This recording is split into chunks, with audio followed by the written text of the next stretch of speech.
With your Roco Radio news update, here's Joe Dexter. Good morning. In state news yesterday, the North Carolina High School Athletic Association Board of Directors approved the adoption of NIL procedures for student athletes effective July 1st. Under the new procedures, student athletes may engage in certain commercial activities to receive tangible benefits. Under the new guidelines, student athletes may publicize their name, image, and likeness through appearances, athlete-owned brands, autographs, camps and clinics, group licensing, in-kind deals, instruction, non-fungible tokens, product endorsements, promotional activities, and social media. Here's Commissioner Q. Tucker during a press conference yesterday.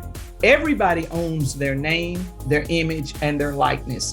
And so what our board did in passing this rule is to try to give some structure, to try to give some parameters to our athletic directors, as well as to families and the student athletes. Here are the things that you can do. We know that you own your name, your image, and likeness. And if you want to go out or someone reaches out to you because of your name, that's fine. But you cannot represent your school. You cannot wear your jersey. You cannot use the NCHSAA logo. So those kinds of, I'll say, prohibitions, I think moves us into a different arena than at the college level. Unlike the NCAA, where it's been popular for institutions to allow collectives to collect money for recruiting and to give to recruits, in North Carolina, school personnel cannot use NIL as a means for recruitment or enrollment and cannot facilitate deals or act as an agent or marketing representative. Student athletes, parents, coaches, athletic directors, and principals all must complete certified training.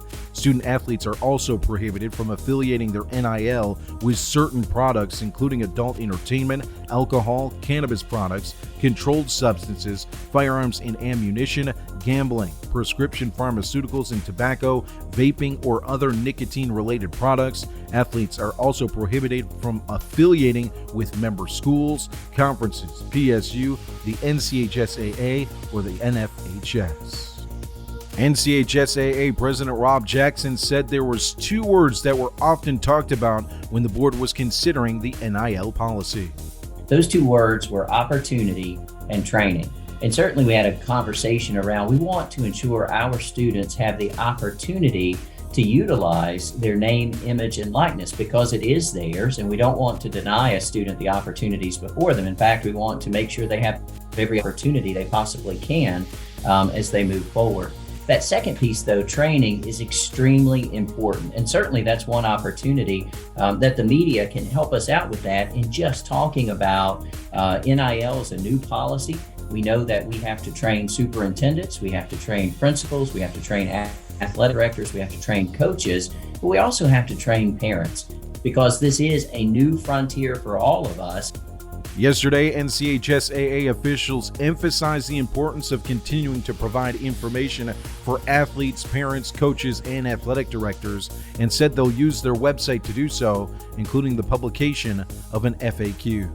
Other changes coming to the NCHSAA starting July 1st. The Board of Directors voted to change the men's and women's basketball playoff format so that regional finals in the championship games will be contested at a single site in a Final Four format. Also in basketball, the Board of Directors approved the Review and Officiating Committee's recommendation to form an ad hoc committee to investigate the financial and operational cost of adopting a 35-second shot clock in basketball. That's a look at news and sports on your home for all the hits. Here's Alan Edwards with national headlines.